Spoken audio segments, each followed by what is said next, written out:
private goods, then we'll look at public goods, and then it's not that we necessarily need to look at merit goods here, but we need to distinguish clearly between the two. So, Eleanor, give us an example. Give us all an example, please, of a private good. A chocolate bar. A chocolate bar. Okay. A chocolate bar. Or maybe a hash brown, for example, Eleanor. Let's use that as our example. A hash brown, available from McDonald's, but there are other good fast food outlets, ladies and gentlemen. So I'm not sponsored by McDonald's, at least not yet. Right now, hash browns, great example of a private good. Why is it a private good? Because they're rivals and exclusive. Okay, that is the bingo point there. Now, some of you, in your explanations of public goods, you did non-rival, you did non-excludable, and then you went into all these newfangled, fandango ideas, rejective, non-rejectability, and all this jazz. Just stick, please, to the non-rival and the non-excludable, or in this instance, rivalrous and excludability. So, the characteristics.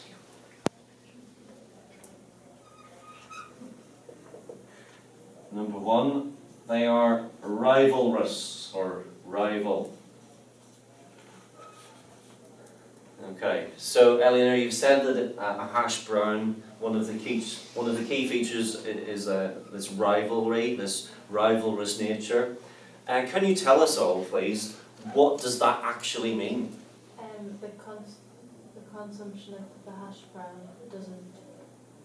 Well, it affects the consumption of someone else having it. Okay, and when you say the consumption, what is it exactly that you're deriving from the consumption of that hash brown? Your benefit. Okay, but a little bit more than just your benefit. I mean, why do you eat hash browns? What do they give you? Pleasure. Yes. Yes. Okay. So they give you a certain amount of. I'm not sure pleasure is the right word, but they give you a certain amount of satisfaction. Yes? Yeah. And a certain amount of utility, if we may use that word. So they give you a certain amount of utility. So when something is rivalrous, it means that when you consume it and enjoy the benefits of it, and it gives you great pleasure, Eleanor, to consume this hash brown, why is it rival then? Because when you have it, your learned colleague Jennifer here, reduces the satisfaction she could get from having it. it reduces it, or she can have a little bit. So if you eat it, can Jennifer have any satisfaction from it? No. Correct. So therefore, it doesn't just reduce it, it totally, Gets rid of it. it eliminates it, yes. So with private goods, when they are rivalrous, it means that when we consume a good, you enjoy all the satisfaction, selfish, and your colleagues don't enjoy any satisfaction at all. Correct? So if you were to put that into a little definition, you would say what, Jennifer? Consumption by one individual Eliminates the consumption of someone else. Eliminates the consumption, but also the Satisfaction. satisfaction they can potentially gain otherwise, yes. So, consumption of the good eliminates the satisfaction, the enjoyment, the pleasure.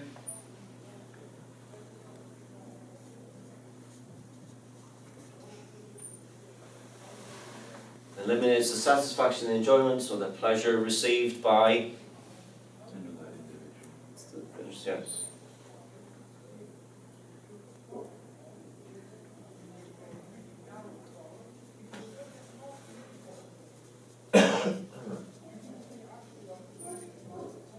Okay. Now, because it's rivalrous, and in order to get this hash brown, where do you get a hash brown from, Eleanor, being the connoisseur of hash browns. Well, where do you get those from? McDonald's. You get those from McDonald's. Okay. And do you just walk in? Excuse me. Do you just walk in and take it? You just ask for one. Okay. Yeah. Okay. You just walk in and you ask for one. And is there any transaction takes place, or do you just say, "Oh yes, there you go, Eleanor"? you give them some money. Okay. So there is a Transaction. transaction which involves a cost to you. Correct. Now, why then are private firms? Why are they willing to supply hash browns, to Eleanor? Because they're going to get money in return. Exactly. So the fact that there is a cost to you consuming it means that private firms are willing to supply it in the first place. Yes? Right. Now that's a very important point with regard to the distinction between a public good and a private good. So there's a cost element.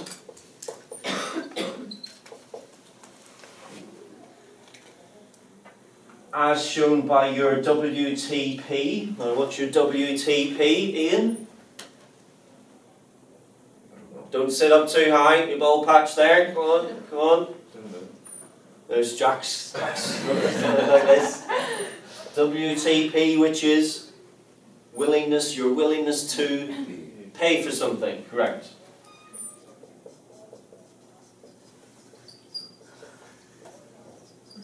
Now, because you are willing to pay, then private firms are willing to set up shops, restaurants, which will supply it. Now that's a very, very important point. Okay, now second characteristic, please. The emerging legend, Katie. Excludable. Excludability.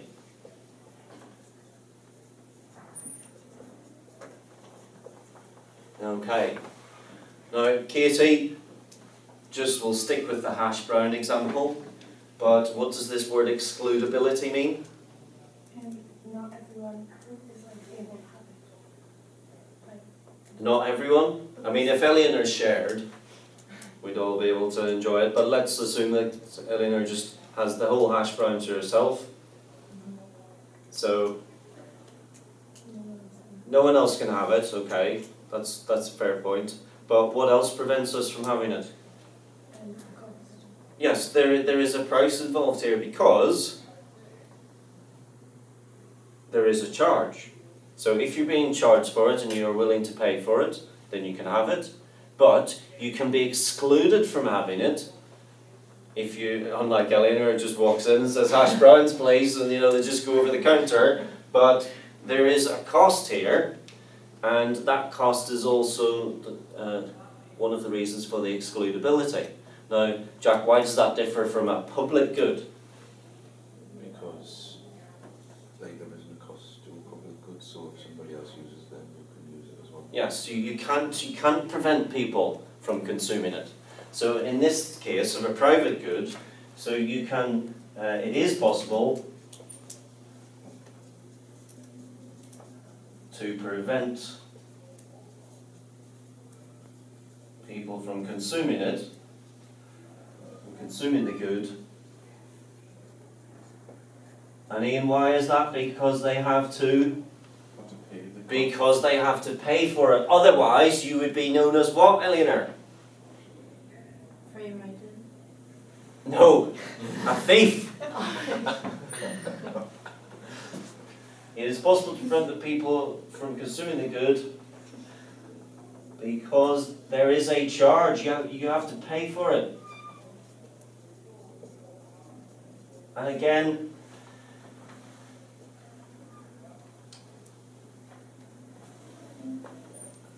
Jennifer, the fact that there is a charge for it means what? Private firms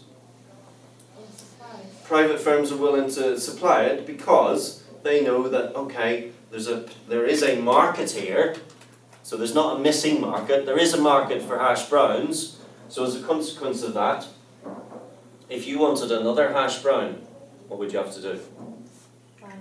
The key word there is buy, so you'd have to buy another one. Now that would be your marginal what? Cost. Thank you, Ian. That would be your marginal cost, correct? And the fact that there is a marginal cost and people are WTP, willing to pay for it, means that again private firms are willing to step in. Yes? So there's a real market for hash browns. Street lights, there's not a real market for it. Well, indeed, what's that called? What would we call that? Special little term for the market for street lighting, flood defences, where there are no markets. What's that called?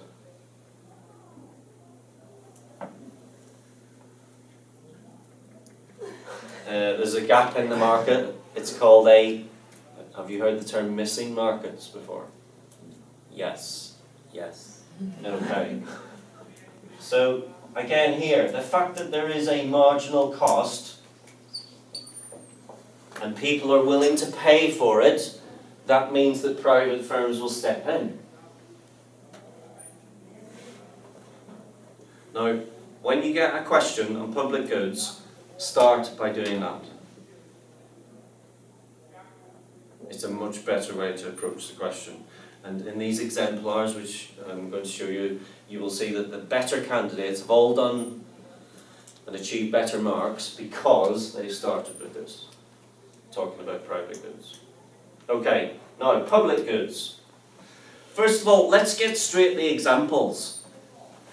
I have read in your answers, I have read things such as the NHS.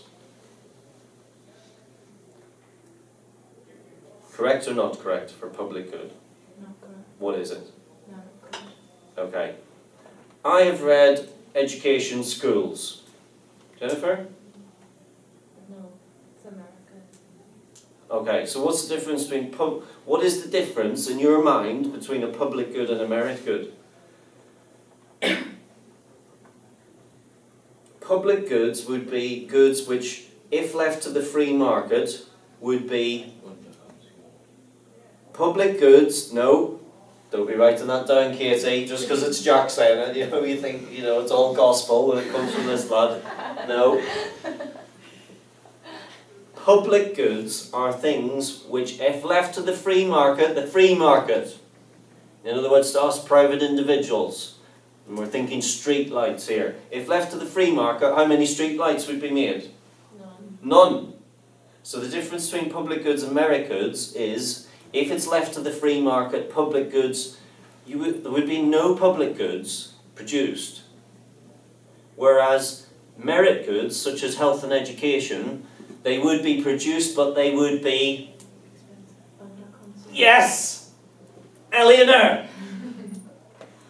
They would be produced but under-consumed. It's to do with the consumption element of it. Well, and demerit goods, if left to the free market, would be over-consumed. Right? And that's the key distinction.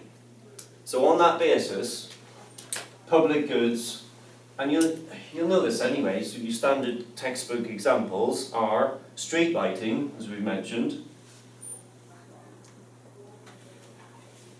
What else? Why do all the people in Cumbria last year, why does one person not build a little flood wall in their street? So there'd be free riders. Then there'd be what, sorry? Free riders. Free riders, Jennifer using technical terms. Okay, there would be. And therefore, you as the private individual would say, no what? I'm not doing it. Because? Then I'm paying for it and other people are just going to use it and they're not paying. Selfish. Okay, street lighting, flood defences. Katie, did you write about flood defences? Yes, you did, didn't you? Defence. You're all trumpetised, aren't you? Defence, man. Were you watching the Super Bowl at the weekend, eh? Did you watch defence going on? D-E-F-E-N-C-E, flood defence. But you had D-S-A, defences, man.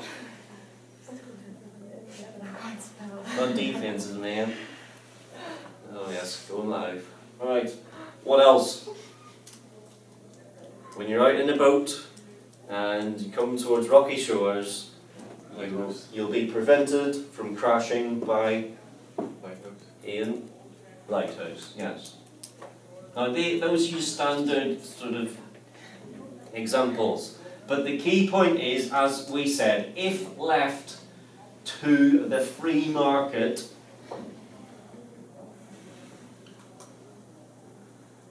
total production or output would be zip equal to 0. That's the key thing on these. Because there are no markets for these things, because of the problem which we talked about whenever I said over here there is a market for these ones, but if there is no market it's called a missing market, yes. So this is because of this problem of missing markets. So you'll see in one of these exemplars, which I'm going to give you, this problem of missing markets. There is no market. Right, characteristics then. So you need to run by the characteristics once again. Obviously, private goods are rivalrous. So the first one here is non-rival.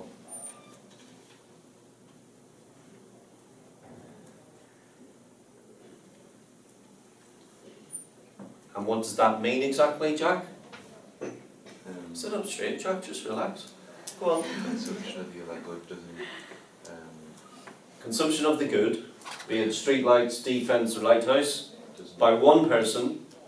Doesn't remove the satisfaction to from another person, to consumers. Yes. Consumption of the good or service by one individual does not reduce the benefit received by another individual. Yes? Because if I stand under a streetlight, Eleanor, and I'm enjoying the streetlights, as I do in the winter time, and I often like to, in the winter time, people, they leave their curtains open and their lights on in their houses, and I like to just walk along the streets and just be looking in and just seeing what they have in the house and just seeing what they're doing. It's a bit nosy, isn't it? Sorry? It's a bit nosy. Yes, but the thing is, Jack, when you are in a house with bright lights on and it's dark outside, you can't actually see what's outside. So therefore, they don't know I'm there. That's a bit creepy. It's just a joke, by the way. Right, non-rival. So consumption by one individual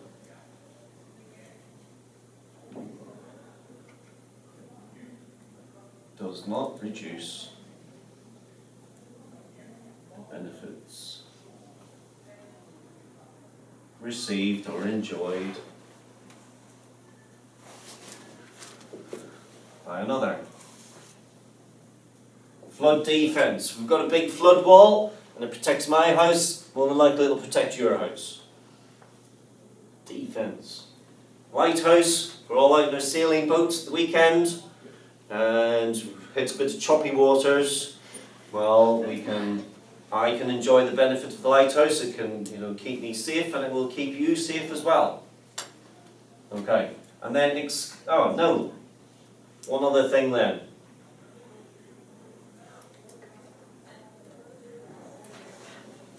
Let's say, for example, a fireworks display.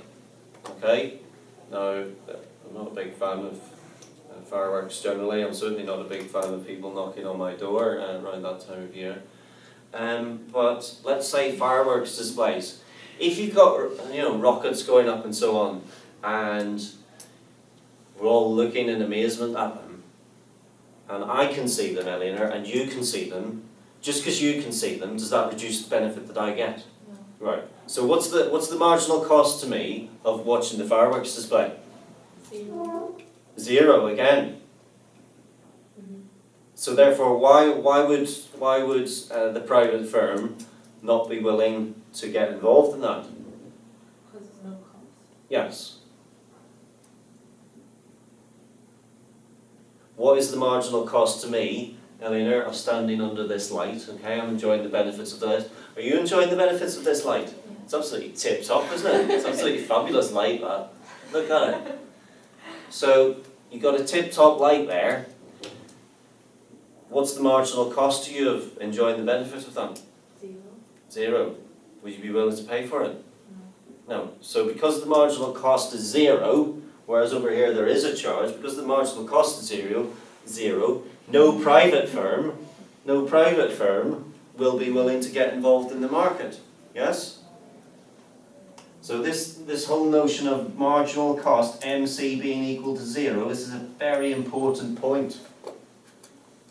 And it means that no private firms will want to be involved because it's going to be nigh on impossible to charge.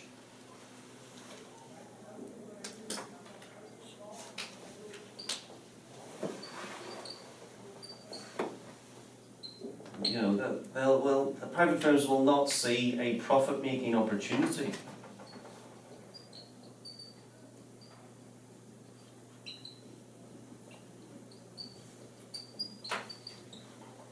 So they won't want to be involved. So that the whole notion of MC, got that in, marginal cost being 0, very important point.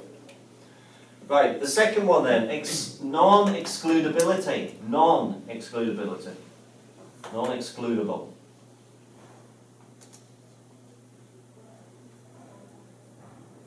Which means what, Jack? Can't prevent other people from using it. Can't prevent other people from using it, correct. Cannot prevent others from consuming. And what is it consuming? It's consuming the very same good that I'm consuming, the same one.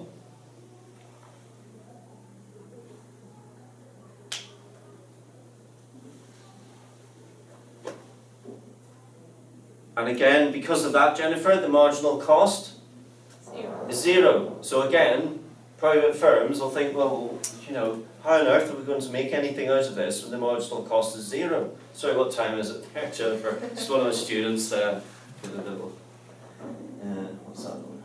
Time stress. MC equals 0 once again. And again, private firms don't see this as a viable option, a viable opportunity to enter into the market. So this, ladies and gentlemen, to come back to the essay question that you had, this really is your answer to part A.